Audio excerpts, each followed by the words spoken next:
اعوذ باللہ من الشیطان اللعین الرجیم بسم اللہ الرحمن الرحیم۔ اس وقت ہم مولانا رضا کے حرم میں موجود ہیں اور سنہری گنبد میرے پیچھے نظر آ رہا ہے۔ مولانا رضا کے بارے میں امام موسیٰ کاظم کی حدیث ہے۔ مولانا نے فرمایا کہ جو امام حسین کی زیارت کو آئے اس کو تو یقیناً ثواب ملے گا، لیکن میرے بیٹے کی زیارت پر زیادہ ثواب ملے گا۔ کامل زہرا سے یہ روایت ہے۔ تو راوی نے سوال کیا کہ ایسا کیوں کر کے امام حسین کی زیارت پر کم اور مولانا رضا کی زیارت پر زیادہ ثواب ہے؟ امام موسیٰ کاظم نے فرمایا اس لیے کہ امام حسین کی زیارت پر ہر مسلمان جانے کی خواہش کرتا ہے اور کوشش کرتا ہے، مگر میرے بیٹے کی زیارت پر فقط وہی جائے گا جو 12 امامی شیعہ ہوگا، جو ہمارا محب ہوگا، ہم سے محبت رکھتا ہوگا۔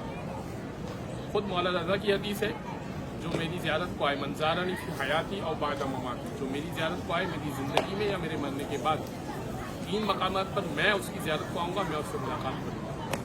ایک وہ جب وہ قبر میں اتارا جائے گا اس کی زیارت کرنے آؤں گا، اس کی آسانی کرنے کے لیے میں آؤں گا۔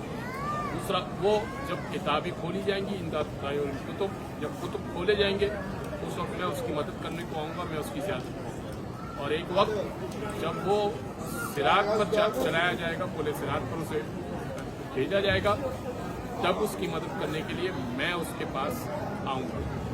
پروردگار سے دعا ہے کہ ہمارے ناظرین کو اور ہمیں بھی اس در کی زیارت بار بار نصیب فرمائے اور اس در کے محبت رکھنے کی اور مولا کی محبت کے ساتھ دنیا سے جانے کی۔